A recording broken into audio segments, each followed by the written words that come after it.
안녕하세요. 예술계열 캡스톤 디자인 설계의 강의를 진행할 호서대학교 애니메이션학과 박성원입니다. 본 수업은 디자인, 영상 콘텐츠 등의 예술계열 학생들이 졸업 후에 산업 현장에 부딪혀 보기 전에 학생 스스로 창업과 산업 현장에서 요구되는 이슈들을 설계하고 제작하고 평가하는 과정을 직접 경험할 수 있게 하는 것을 목적으로 하는 수업입니다. 캡스톤 디자인 과정을 경험하면서 예술 계열 학생들도 창업이나 산업 현장에서 요구되는 창의성, 실무 능력, 팀워크 능력, 리더십 등을 기를 수 있습니다. 또한 공통의 이슈를 목표로 하는 팀을 구성하여 경진대회에 참여하거나 저작권 등록도 할 수 있음으로써 예술 계열 학생들이 중요하게 다뤄야 할 지식재산권에 대한 인식을 향상할 수 있습니다. 그럼 1차시 강의를 시작해 보겠습니다.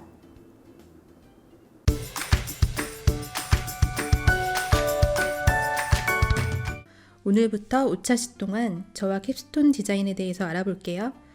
본 과정에서는 여러분이 실제 현장에서 필요로 하는 요소를 중심으로 아이디어를 내고 만들고 그 아이디어를 보호하고 또 사회화하는 전 과정이 담겨 있어요.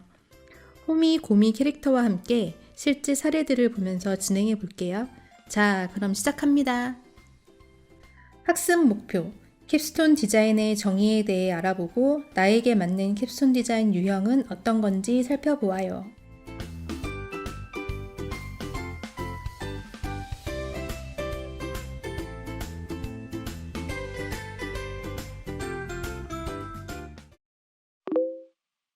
환은 교수님, 캡스톤 디자인이 무엇일까요? 캡스톤 디자인이라면 모자를 디자인하는 건가요? 저는 그림 그릴 줄 모르는데. 스톤이 들어가니까 돌로 뭘 만드는 게 아닐까요? 후후, 호미 학생과 고미 학생은 캡스톤 디자인이란 용어를 처음 듣죠? 우리 같이 캡스톤 디자인이 뭔지 알아볼까요? 네, 교수님. 본격적으로 학습해보기 전에 준비운동 차원으로 영상 하나를 보고 갈게요. 캡스톤 디자인 결과물로 제작된 애니메이션 작품을 우리 함께 감상해봅시다.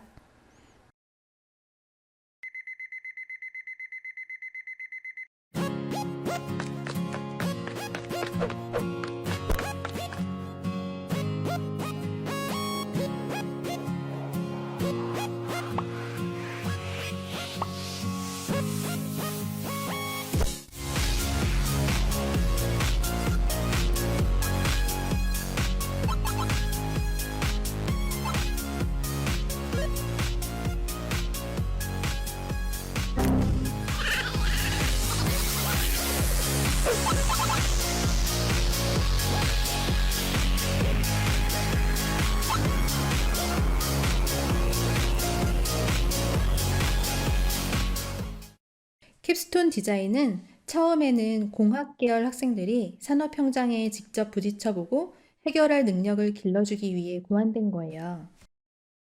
고학년 학생들이 분야별로 습득한 지식을 바탕으로 실제 현장에서 필요로 하는 제품을 학생 스스로가 설계부터 제작 그리고 평가까지 경험할 수 있게 해주는 교육 과정이에요. 그래서 최고의 업적 또는 성취를 뜻하는 캡스톤이라는 이름이 붙은 거죠. 그런데 공학 계열 캡스톤 디자인이 어떻게 비공학 계열 캡스톤 디자인으로 확장된 걸까요? 또 디자인 계열 캡스톤 디자인은 왜 필요하게 된 걸까요? 캡스톤 디자인은 정부에서 학생 취업력 강화를 위해 2012년부터 산학협력 선도대학 육성 사업인 링크 사업을 추진했어요. 그 일환 중 하나로 캡스톤 디자인, 즉 창의적 종합 설계 교육이 시작되었어요. 초기에는 공학 계열 학생들만 위해서 캡스톤 디자인이 운영되었답니다. 그러다가 비공학 계열에도 적용하기 시작했는데요. 특히 디자인 계열은 다양하고 창조적인 아이디어를 바탕으로 계열별 융복합이 가능한 분야죠. 게다가 디자인 계열은 대개 실무 중심의 교육을 진행해요. 스스로 설계부터 제작, 평가까지 경험할 수 있는 실무 위주의 캡스톤 디자인 교육과 정확하게 맞아떨어진답니다.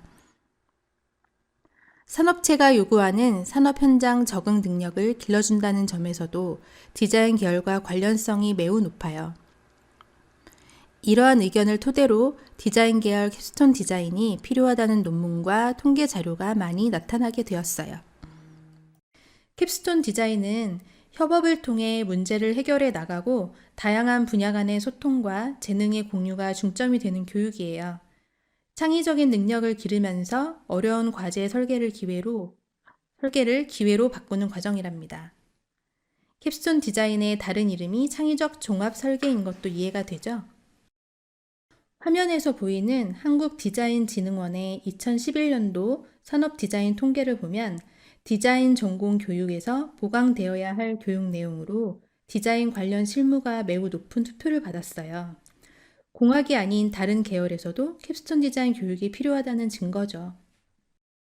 2012년에 이르러서야 비공학 계열에도 캡스톤 디자인 과목이 도입되기 시작했어요. 디자인 계열 학생들도 창업 및 산업 현장에서 요구되는 창의성, 실무 능력, 팀워크 능력, 리더십 등을 기를 수 있게 되었답니다. 그러면 이제 디자인 계열 캡스톤 디자인의 목표에 대해 알아볼까요? 디자인 계열 캡스톤 디자인도 공학 계열과 마찬가지로 실무 중심형 교육으로 운영되어 창의적 아이디어 및 융복합 지식을 바탕으로 시제품을 디자인하는 능력을 향상하고 시제품의 구조와 기술의 이해를 통해서 현장 적응력도 같이 높일 수 있어요. 그리고 캡스톤 디자인 과제에서 제작한 시제품으로 지식재산권을 창출해 학생 개인의 역량을 강화하고 취업 경쟁력을 높이는 것을 목표로 해요. 팀워크를 통해 창업을 활성화하는 것도 캡스톤 디자인의 목표 중 하나랍니다. 캡스톤 디자인은 원래 공학계열 학생들을 위해 고안된 교육이라고 앞에서 설명했었죠. 그래서 아직까지도 캡스톤 디자인의 틀이 공대 위주로 되어 있어요. 인문계열이나 디자인 계열이 캡스톤 디자인을 접하기 어려운 것도 바로 이 때문이죠. 이번 강의를 통해 디자인 계열에서는 캡스톤 디자인을 어떻게 이루어가면 될지 함께 알아가도록 해요. 자, 이제 캡스톤 디자인 유형에는 어떤 게 있는지 알아볼까요? 캡스톤 디자인의 운영 체계를 통해 캡스톤 디자인 유형도 같이 알아보아요. 캡스톤 디자인 유형은 크게 두 가지로 나눌 수 있는데요. 첫 번째는 교과목형, 두 번째는 과제형이에요. 두 유형 모두 일반형, 심화형, 대학원형으로 나누어서 보도록 할게요. 먼저 교과목형을 보면 일반형의 학과별 캡스톤 디자인 교과목이, 심화형의 스마트 디자인 랩이 있어요. 학과별 캡스톤 디자인 교과목은 기존에 있는 교과목에서 실험 및 실습비를 지원받는 것을 말하는데요. 학생들이 학과에서 습득한 전문 지식을 토대로 산업체 또는 공공에 있어 필요한 과제를 스스로 만드는 것을 돕는 목적으로 만들어졌어요. 심화 과정으로 스마트 디자인 랩을 진행할 수 있어요. 이제 과제형 캡스톤 디자인을 보도록 해요. 과제형 캡스톤 디자인은 일반형으로 학생 창작 설계형, 작품형, 기업 참여형, 지역사회 공헌형으로 나뉘어요. 심화형으로는 스코프가, 대학원에는 MOT 연계형이 있답니다.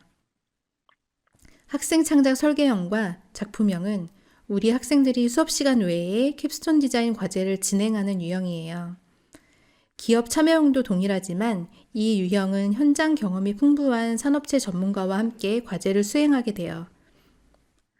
다음으로 심화형을 보면 스코프라는 게 있어요. 우리 학생들에겐 생소한 거죠? 스코프는 산학 공동 기술 개발 과제라는 건데 대학과 지역 및 가족 기업이 산학 공동 과제를 수행해서 다양한 기술력을 확보하고 기업은 경쟁력을 높이는 유형을 말해요.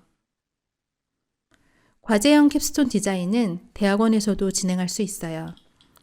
대학원형으로 모트 연계형이 있는데 학생들이 속해 있는 기업의 CEO와 논의를 해서 회사의 현안건을 연구 과제로 선정하고 교수님들과 함께 공동으로 과제를 수행하는 유형이에요. 이렇게 기업과 사회와 4차 산업과 함께 과제를 진행하는데요. 여기까지 들으면 대학교에서 하는 과제랑 큰 차이가 없다고 생각하기 쉽겠죠? 하지만 캡스톤 디자인은 처음부터 끝까지 대학 과제랑은 다른 교육이에요. 대학 수업은 교수님이 학습 목표와 학습 내용, 학습 동기를 비롯해서 모든 교육 과정을 학생들에게 제시하죠.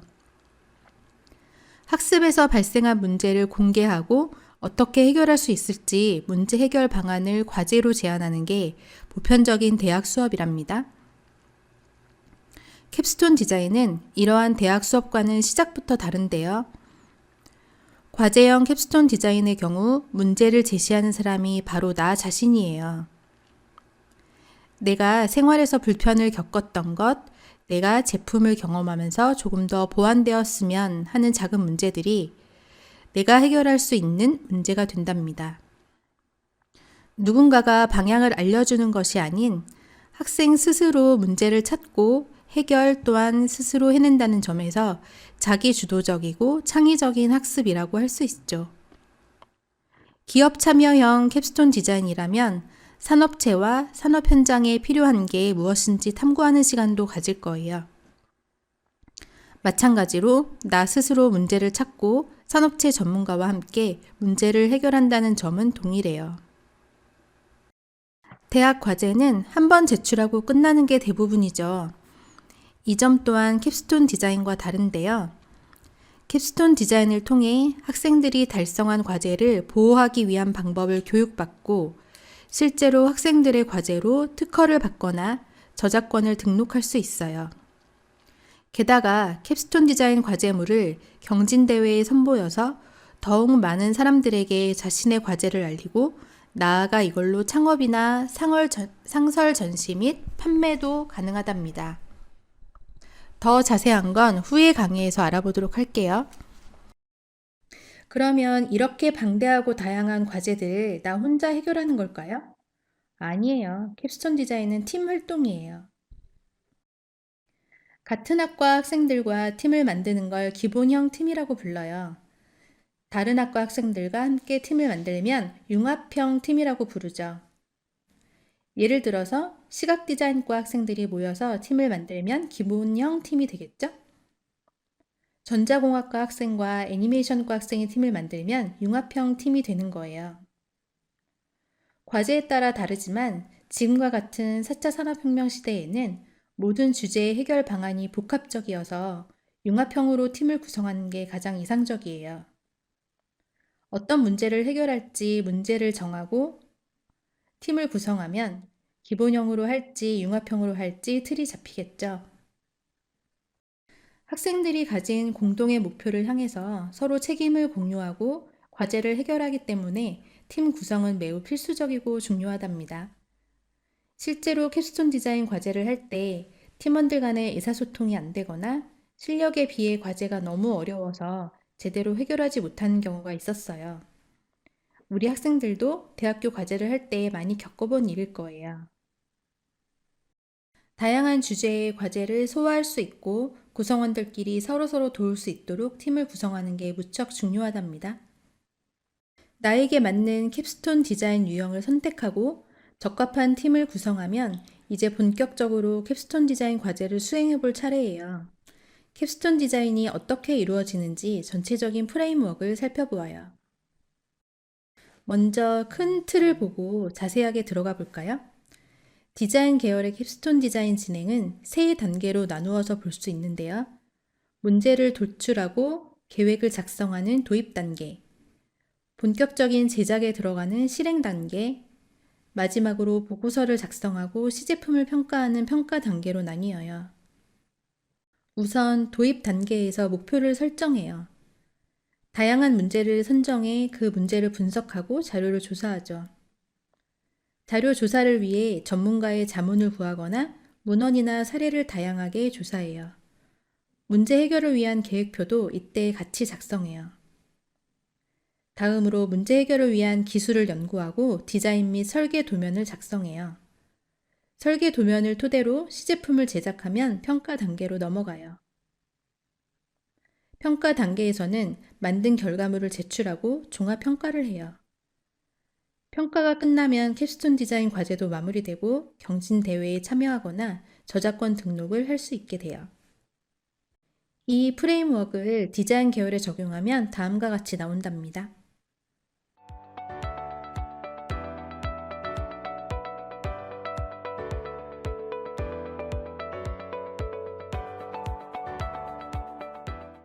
이렇게 수행된 캡스톤 디자인 과제에는 어떤 게 있는지 같이 알아볼까요? 첫 번째로 굿 디자인상을 수상하고 대한민국 공공 디자인 대상에서 선정된 콘크리트 토목 구조물 디자인 사례인데요. 이 캡스톤 디자인 과제는 공모전 수상에서 그치지 않고 수업 결과물에 대한 개량 특허 출원과 디자인 출원을 학생 공동 명의로 출원 신청을 해서 학생들의 지식재산권에 대한 인식 향상에 기여했어요. 뿐만 아니라 디자인한 과제를 실제 장소에 설치해서 그 실용성을 확인해 보는 기회도 가져보았답니다. 두 번째는 캡스톤 디자인 경진대회에서 금상을 수상하고 해외 애니메이션 공모전에서 수상한 애니메이션 은원교의 사례예요. 은원교는 OSMU를 적극적으로 활용한 사례인데요. 캡스톤 디자인 과제인 애니메이션 제작에서 활동을 그치지 않고 포트폴리오로 사용될 수 있는 애니메이션 아트북 제작과 애니메이션 홍보를 위한 스티커, 메모지, 명함 등의 다양한 상품을 함께 만들어서 홍보 효과를 최대로 높인 사례랍니다. 세 번째는 어플리케이션 개발 사례예요. 이 팀은 다른 전공을 가진 학생들이 모여 만든 융합형 팀이에요. 현재 IT 산업에서는 각기 다른 디자인 결과물을 원하지 않고 다양한 기술이 하나로 융합된 최적의 디자인을 원하죠. 이 과제는 이러한 현재의 시대상을 정확하게 반영한 캡스톤 디자인 사례라고 볼 수 있답니다. 이렇게 공학 계열뿐만 아니라 디자인 계열에서도 우수한 사례가 다양하게 나왔답니다. 그렇다면 캡스톤 디자인의 결과만 좋게 나온 걸까요? 학생들도 캡스톤 디자인을 하면서 만족했을지 같이 살펴봐요. 화면처럼 학생과 기업체, 지원기관 참여자들의 만족도를 조사해 보았어요. 그 결과 캡스톤 디자인 프로그램에 대해 만족한다는 응답이 절반 이상 나왔죠. 그 중에서는 창의성과 책임감, 실무 경험이 가장 높은 응답률을 보이고 있답니다. 캡스톤 디자인 개념과 맞물리는 결과가 나온 셈이죠. 오늘은 캡스톤 디자인이 뭔지 간단하게 살펴봤는데요. 고미 학생과 호미 학생 모두 이해됐나요? 네, 교수님. 저도 캡스톤 디자인 해보고 싶어요. 그런데 어떻게 시작하지? 문제를 정의한다는 건 어떤 거예요? 후후, 그건 다음 시간에 알아보도록 해요. 좋아요. 이번 차시에선 캡스톤 디자인의 정의와 유형, 팀 구성 방법, 그리고 캡스톤 디자인이 어떻게 진행되는지를 살펴보았습니다.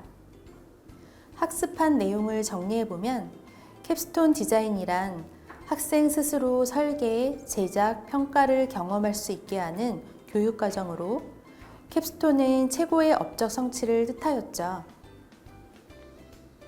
캡스톤 디자인의 유형은 기업 연계형, 사회 기여형, 4차 산업 혁신형이 있었고요. 캡스톤 디자인의 팀 유형은 같은 학과 학생으로 팀을 만드는 기본형과 다른 학과 학생과 팀을 만드는 융합형 팀이 있었습니다. 캡스톤 디자인의 프레임워크는 문제 해결, 문제 정의, 아이디어 발굴 및 평가, 실현 단계로 나뉘는데 디자인 분야로는 도입 단계, 실행 단계, 평가 단계로 나눌 수 있었습니다. 마지막으로 캡스톤 디자인의 우수 사례도 살펴보았습니다. 이 수업을 듣기 전에는 많은 분들이 캡스톤 디자인이 무엇인지 예술을 전공하는 분야에서는 상관없는 재미없고 지루한 내용이라고 생각할 수 있습니다. 그러나 전문가와 산업체의 설문에서도 알 수 있듯이 예술 계열에서도 캡스톤 디자인은 꼭 필요하였기 때문에 우리가 중요하게 체험해야 하는 부분입니다. 본 강의를 통해 산업 현장에서 요구되는 창의성, 실무 능력, 팀워크 능력, 리더십 등 학생분들께 필수적이고 중요한 내용을 함께 나눌 수 있었으면 좋겠습니다.